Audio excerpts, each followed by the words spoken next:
அனைவருக்கும் வணக்கம். மாண்புமிகு முதலமைச்சர் அண்ணன் ஜோசப் விஜய் அவர்களுக்கும், நமது கட்சியின் பொதுச் செயலாளர் மற்றும் அமைச்சர் புஷி ஆனந்த் அவர்களுக்கும், நமது கிழக்கு மாவட்ட செயலாளர் அன்பு அண்ணன் திரு யுவராஜ் அவர்களுக்கும், நமது பொறுப்பு அமைச்சர் கோவை மாவட்ட திரு சம்பத்குமார் அவர்களுக்கும் மற்றும் நமது சிங்காநல்லூர் எம்எல்ஏ திரு KST கிரிபிரசாத் அவர்களுக்கும் சார்பாக எனது உரையை முன்மொழிகிறேன். நடந்து முடிந்த சட்டமன்ற தேர்தலில் யாரும் எதிர்பார்க்காத சூழலில் இந்தியாவையே திரும்ப பார்க்க வைத்தார் விஜய் அவர்கள் மற்றும் தாவேகா. இந்த சூழலில் தமிழக அரசியலில் புதிய ஒரு சகாப்தமாக சரித்திரமாக அடியெடுத்து வைத்திருக்கும் தமிழக வெற்றி கழகத்தின் இந்த ஆட்சி, இந்த சூழ்நிலையில் அந்த ஆட்சியை பற்றி என்ன நினைக்கிறீங்க? இதை எதிர்பார்த்தீங்களா நீங்கள்? அதாவது நஞ்சுண்டாபுரம் பகுதி கழக செயலாளராக விஜய் ஆனந்த், நீங்கள் பல்லாண்டு காலமாக இந்த நற்பணி இயக்கத்திலும் அரசியல் கட்சியிலும் இயங்கி வந்து கொண்டிருக்கிறீர்கள். இந்த சூழ்நிலையில் இந்த வெற்றியை நீங்கள் எதிர்பார்த்தீங்களா? கண்டிப்பாக இந்த வெற்றியை நாங்கள் என்னென்னா எதிர்பார்த்தது ஒன்று தான். ஆரம்ப காலத்தில் இருந்து கிட்டத்தட்ட 15 வருஷமாக இந்த மக்கள் இயக்கத்தில் இருந்து இப்போ படிப்படியாக என்னென்னா நம்ம அரசியல் பயணத்தை மேற்கொண்டு கிட்டத்தட்ட 20 வருடங்களாக தளபதியோட செயல்பாடுகளை நம்ம முன்னிறுத்தி இந்த இப்போது பகுதி செயலாளர் போஸ்டிங்கில் இருக்கன்னா அதுக்கு முழுக்க பார்த்திங்கன்னா நம்ம கிழக்கு மாவட்ட செயலாளர் திரு யுவராஜ் அண்ணன் வழியில் தான் நாங்கள் இத்தனை நாள் அந்தோட மக்கள் இயக்கமாக இருந்து இப்போ அரசியல் பயணம் வரையும் செயல்பட்டுருக்குறோம். அந்த அடிப்படையில் பார்த்திங்கன்னா நம்ம தலைவர் கட்சி ஆரம்பித்து இந்த குறுகிய காலத்திலேயே என்னென்னா இவ்வளோ பெரிய மாபெரும் வெற்றியை அடைஞ்சது எங்கள் எல்லாத்துக்கும் மிகப்பெரிய ஒரு சந்தோஷம்தாங்க. எப்படி இருக்குங்க சார் ஆட்சி? எப்படி இருக்குது, எப்படி போயிட்டுருக்கு? இந்த 60 நாட்கள் ஆகிவிட்டது.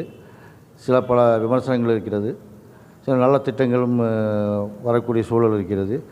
ஊழலற்ற ஆட்சி அமைப்புன்னு சொல்லியிருக்காரு. அதை நோக்கி தாவேகா நீண்ட பயணத்தை தொடருமா? கண்டிப்பாக. அதாவது நம்மளோட கொள்கையே பார்த்திங்கன்னா பிறப்போக்கும் எல்லா உயிருக்கும் என்ற சமத்துவ கொள்கை அடிப்படையில் தான் நம்ம கட்சியே தொடங்கணும். அதுபடி பார்த்திங்கன்னா இப்போ ஊழலற்ற ஆட்சி கம்பல்சரி இனி ஃப்யூச்சரில் கண்டிப்பாக நடைமுறைப்படுத்துறது தான் நம்ம தளபதியோட குறிக்கோளும்.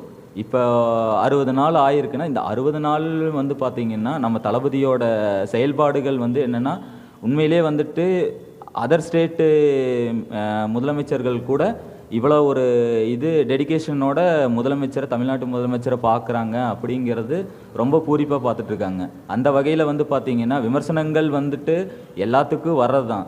ஆனால் நம்ம தளபதிக்கு விமர்சனம் என்னென்னா அது வெற்றியாக தான் வருமே தவிர விமர்சனங்கள் அது ஆட்டோமேட்டிக்காக இதாயிரும். இப்போ பார்த்தீங்கன்னா இப்போது சில சட்ட ஒழுங்குகள் அது கொள்ளைன்னு சொல்லிட்டு அது ஒரு விமர்சனம் இருக்குது.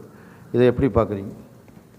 இப்போ பார்த்திங்கன்னா கடந்த ஆட்சியிலையும் இதே தவறுகள் நடந்துட்டு தான் இருந்துச்சு. இன்றைக்கி நம்ம தலைவர் தளபதி அவர்கள் வந்ததுக்கப்புறம் தான் இந்த இதை நடக்குதுங்கிறது பார்த்திங்கன்னா நம்ம அதை அக்செப்ட் பண்ணிக்க முடியாது. ஒருவேளை இதை தாவேகா அரசு என்பதனால அதை கூடுதலாக செய்திகள் வெளிவருகிறதா? கண்டிப்பாக. தாவேகா அரசு வந்ததுக்கப்புறம் எவ்வளோ நெருக்கடிகள் வந்திருக்குங்கிறத பப்ளிக்குக்கும் தெரியும், மீடியா மெம்பர்ஸ் உங்களுக்கும் தெரியும். அப்படி இருக்கும் போது நம்மளோட செயல்பாடுகள் எப்படி போகுதுங்கிறத மக்கள் பார்த்துட்டு தான் இருக்கிறாங்க. அப்படி இருக்கும் போது இந்த இது என்னென்னா அவாய்ட் பண்ணிக்க வேண்டிய ஒரு விஷயம்தான். அதாவது இதை விரைந்து நடவடிக்கை எடுக்கும் அரசு என்ற நம்பிக்கை இருக்குது. இப்போ நஞ்சுண்டாபுரம் பகுதி, இந்த பகுதியில் பல்வேறு பிரச்சனைகள் இருக்குது. பல வருடங்களாக திராவிட இயக்கங்களோட ஆட்சி உடைய பாதிப்பு மற்றும் இப்போ மக்கள் இந்த நஞ்சுண்டாபுரம் பகுதியில் ஏதாவது ஒரு அடிப்படை வசதிகளுக்கு உங்களை அணுகியிருக்காங்களா? அதற்கான தீர்வுகள் ஏதாவது சட்டமன்ற உறுப்பினர் செய்து கொடுத்துருக்காரு? கண்டிப்பாக. இப்போது நஞ்சுண்டாபுரம் பகுதி செயலாளருங்கிற முறையில் ஒவ்வொரு நம்மளுக்கு பார்த்திங்கன்னா நம்ம கீழே என்னென்னா 84, 65 2 வார்டும் நம்ம தான் பார்த்துட்ருக்குறோம். அப்படி இருக்கும்போது இந்த வார்டுக்குள்ளே வந்துட்டு என்னென்ன ப்ராப்ளம் இருக்குது, மக்கள் பிரச்சனைகள், கழிவுநீர் பிரச்சனை, எல்லா ப்ராப்ளத்தையும் வந்து நம்மகிட்ட சொல்லிட்டு தான் இருக்கிறாங்க. அதை வந்து நம்ம சிங்கநல்லூர் சட்டமன்ற தொகுதி எம்எல்ஏ திரு கிரிபிரசாத் அவர்களிடம் போய் முன் வச்சு அவரும் சில செயல்பாடுகள்லாம் நம்மளுக்கு பண்ணி கொடுத்துட்டு தான் இருக்கிறாரு. இந்த கடந்த ஆட்சியை விட இப்போ நம்மளோட செயல்பாடுகள் வந்து என்னென்னா ரொம்பவே வந்துட்டு அதிகமாக தான் இருக்குது. நாங்கள் பார்த்த வரைக்கும் ரொம்பவே அதிகமாக தான் இருக்குது. அந்த வகையில் வந்து பார்த்திங்கன்னா நம்ம 65வது வார்டு, நஞ்சினாபுரம் பகுதிக்கு உட்பட்ட 65வது வார்டு சிவராம் நகருங்கிற ஒரு பகுதியில் வந்து பார்த்திங்கன்னா கடந்த 2 நாட்களுக்கு முன்னாடி சாலை வசதியை மேம்படுத்தி கொடுத்துருக்கிறாரு. அந்த விதத்தில் வந்து பார்த்திங்கன்னா நம்மளோட ஆட்சி வந்து நல்லா இருக்குது. இப்போ வந்து 82வது வார்டு அது உங்கள் பகுதிக்கு உட்பட்டது தானே? 84 வார்டு என்னோட பகுதி.